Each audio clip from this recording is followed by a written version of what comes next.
ಒಂದು ಹಳ್ಳಿಯ ಹೊರವಲಯದಲ್ಲಿ ಹಳೆಯ ಅತ್ತಿಮರದ ಕೆಳಗೆ ಒಂದು ನಾಯಿಯು ತನ್ನ ಮರಿಗಳೊಂದಿಗೆ ವಾಸಿಸುತ್ತಿತ್ತು.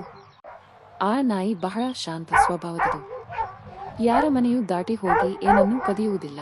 ಹಳ್ಳಿಯವರು ಯಾವಾಗಲಾದರೂ ಹಾಲಿನ ಹಿಂಡಿ, ಜೋಳದ ರೊಟ್ಟಿ, ಅನ್ನದ ತುತ್ತು ಕೊಟ್ಟರೆ ಅದು ಸಂತೋಷದಿಂದ ತನ್ನ ಮರಿಗಳಿಗೆ ಹಂಚಿಕೊಡುತ್ತಿತ್ತು.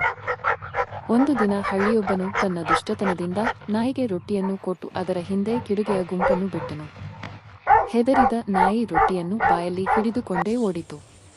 ಕೊನೆಗೆ ಒಂದು ಕಂಟೆಯ ಬಾವಿಯ ಬಳಿ ಅಡಗಿಕೊಂಡಿತು.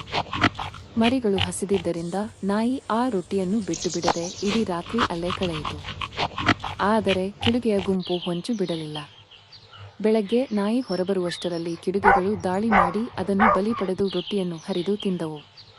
ಈ ಸುದ್ದಿಯನ್ನು ಕೇಳಿದ ನಾಯಿಯ ಮರಿಗಳು ಆಕ್ರೋಶಗೊಂಡವು. ತಮ್ಮ ತಾಯಿಯ ಬಲಿದಾನವನ್ನು ಮರೆಯದೆ ಪ್ರತೀಕಾರ ತೀರಿಸಲು ತೀರ್ಮಾನಿಸಿತು. ಅವುಗಳು ಹಳ್ಳಿಯ ದಾರಿಯ ಬಳಿ ಒಂದು ಆಳವಾದ ಗುಂಡಿ ತೋಡಿದವು. ಅದನ್ನು ಒಣ ಎಲೆ, ಮಣ್ಣುಗಳಿಂದ ಮುಚ್ಚಿ ಅದರ ಮೇಲೊಂದು ಎಲುಬಿನ ತುಂಡು ಹಾಕಿದವು. ನಂತರ ಮರಿಗಳ ಗುಂಪು ಮರದ ಹಿಂದೆ ಅಡಗಿಕೊಂಡಿತು.